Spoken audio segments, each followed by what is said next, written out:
obtain additional data from the DHV Magellan. Updating information with data from within Chiral network coverage only. Commencing route creation.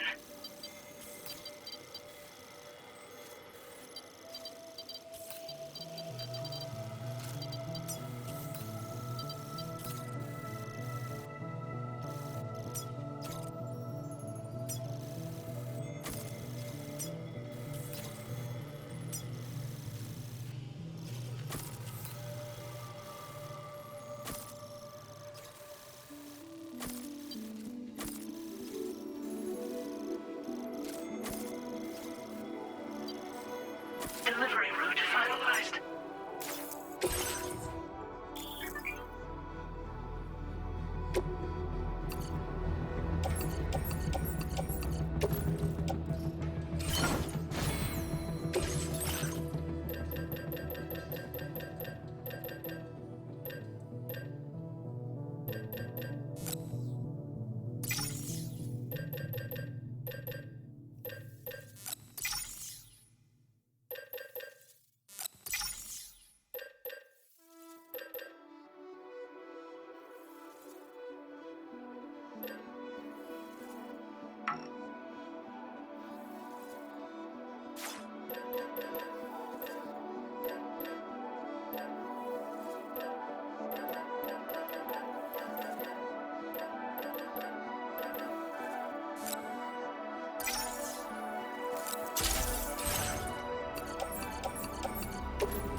Order accepted.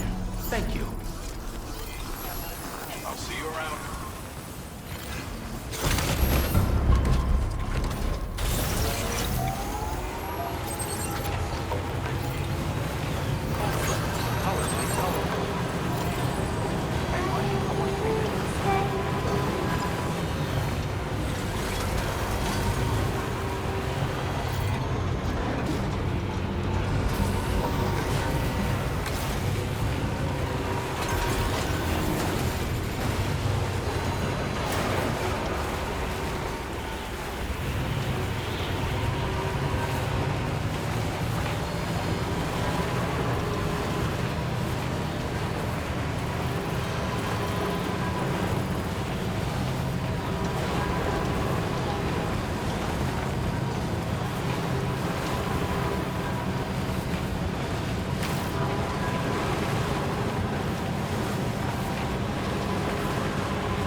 hazardous materials notwithstanding, I see you got here in a timely fashion. At one moment, while I confirm the cargo's condition.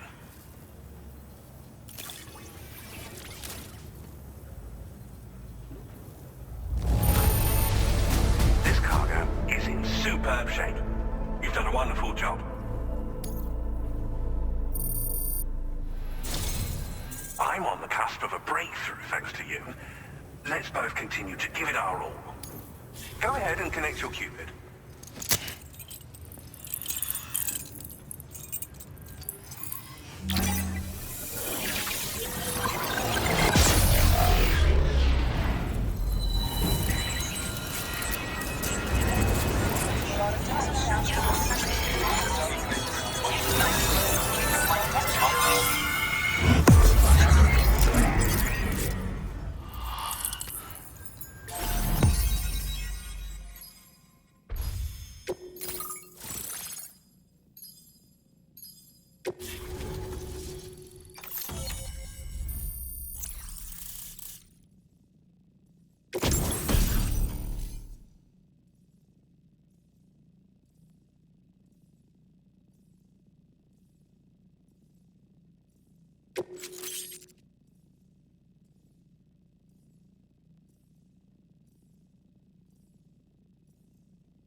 Now displaying your current porter grade.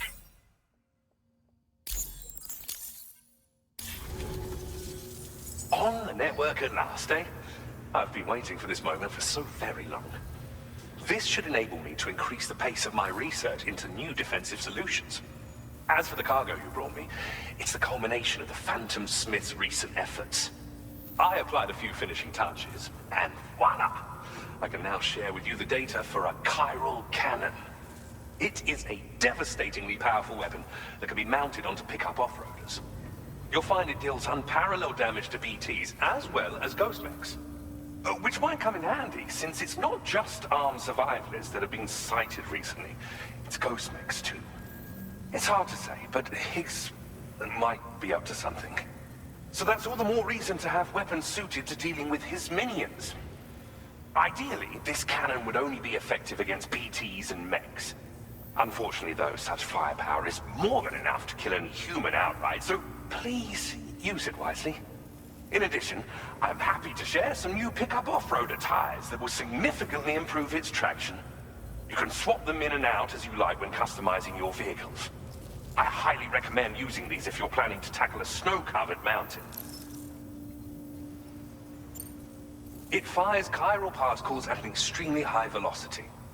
Its considerable size makes it impractical to carry, so we've designed it to be mounted on pickup off-roaders instead. Whilst it needs a moment to charge before it can be fired, it boasts tremendous stopping power. And it will automatically track hostile targets, allowing you to engage with ease whilst driving. Giant BTs and ghost mechs are tougher than ever these days. It's truly unfortunate, but we have no choice but to rely on weapons of this caliber. A necessary escalation to combat Higgs and his forces. But I must also reiterate that due to the destructive potential of this cannon, it should never be used where humans may be harmed. In the wake of the Death Stranding, we've been witness to all manner of new and unknown phenomena. The research team to which I belong has worked to classify said phenomena, that we might determine which can be leveraged for practical applications. The Phantom Smith is also one of our number. The two of us shared a mentor, as it happens. The man responsible for developing the navigational systems of the DHV Magellan. His influence is largely why I study vehicles and related tech. We don't yet know why ghost mechs are able to operate outside of chiral network coverage, but we do have a working theory. And if the underlying principles of this theory prove true, we could take advantage of them. Fortunately, the cargo you've brought may well hold the answers to many outstanding questions. I strongly suspect we'll make rapid progress in the days to come, meaning you can look forward to even more new and exciting creations. Thank you again for your help. I'll be sure to continue my research into ghost technology in the days ahead. I intend to look into ways of ensuring we have greater freedom of movement with our vehicles, even in dangerous areas. Any assistance you can provide would be greatly appreciated. Oh, before you go, I have a parting gift for you. A gift I was instructed to give you by my mentor. This cargo will allow you to enhance the DHV Magellan's weaponry, per Tarman's request, I believe. I'll need some time to prepare it for transport, though. In the meantime, please avail yourself of the private room here. I'll be sure to post the order by the time you wake up. So, go on and have a good nap. Sam, it's me. Our enemies have grown bolder and more aggressive, but I see you were all able to fend them off in the end. Chiral network coverage now stands in excess of 85% across Australia. We are already seeing indications of plate gate formation in the near future as well. Just a bit more, Sam. I know you and your comrades will finish what we've started. And to prepare for what's to come, I encourage you to rest in your private room. Be advised, Sam, that I've switched this call to private mode. We need to talk about Charlie. I reviewed the contract between APAC and Drawbridge and followed the money. By doing so, I was able to confirm that funding for Drawbridge was provided by none other than Bridges. Though they used intermediaries to obfuscate the transactions, Bridget is undoubtedly the source of your patron's funds. In other words, Drawbridge cannot be considered as an independent civilian organization. Should these details come to light, your attempts to integrate Mexico and Australia into the Chiral network could be misconstrued as an expansionist effort. When I tasked Drawbridge with these missions, it was under the assumption that it was a non-government operation. But I, APAC, and you yourselves may have all been deceived. I will continue to pursue this investigation for now. Take this time to rest and recover in your private room.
Administering shock. Stand clear.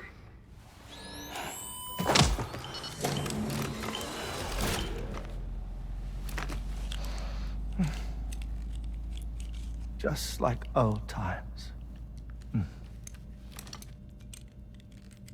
Where are we?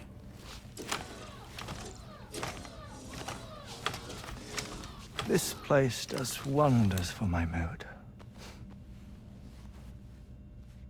The repairs to the DHV Magellan are still ongoing, so I thought to return here and see if I couldn't make progress with our Lou investigation. Learn anything new? Well, at the Motherhood's facility, we managed to confirm that Lou's original serial number was none other than BB00. And this is what I found when I attempted to search for associated records. To build the Chiral network, 9 sacrificial BBs were prepared. However, the network's original design required only 1. A single sacrificial BB unit facilitating chiral communications across the entire North American continent. This approach called for what was dubbed a core bridge baby, and BB00 was a lucky candidate assigned to play this role. However, Bridges subsequently abandoned the idea, their tests having failed to yield the desired results. And so it was that the model requiring multiple sacrificial BBs was ultimately adopted. Meanwhile, Lou was placed into storage for an extended period, and for reasons yet unknown, inherited the identity of BB-28. Records indicate that the Bridges research team was responsible for the reclassification. Were they trying to cover up the earlier experiments by falsifying Lou's production year, perhaps? Or did Bridges have some other hidden agenda? I'm afraid that remains unclear. Well, we now know Lou was born 11 years ago. There may very well have been a connection with Neil. You know, my fondness for this place isn't wholly nostalgic. It has the most delightful hot springs, you see. Though, truth be told, even they aren't my favorite thing about it.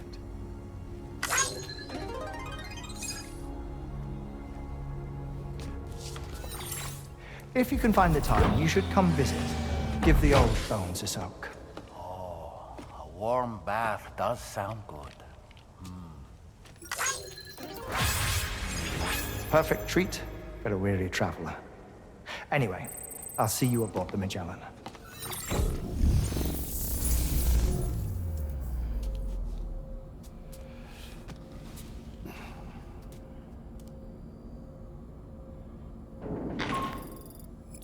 Do you read me, Sam?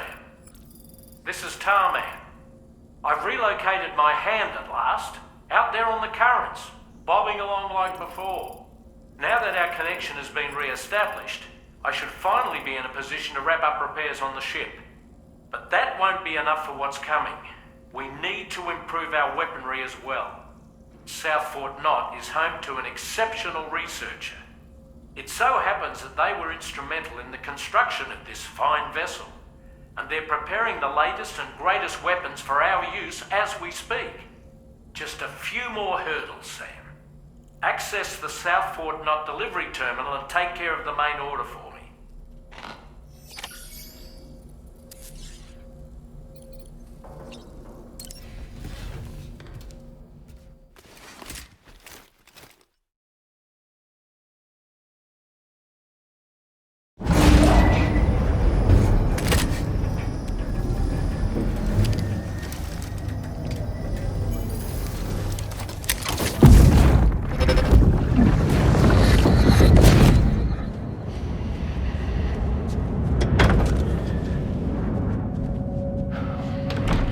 Thank you for coming.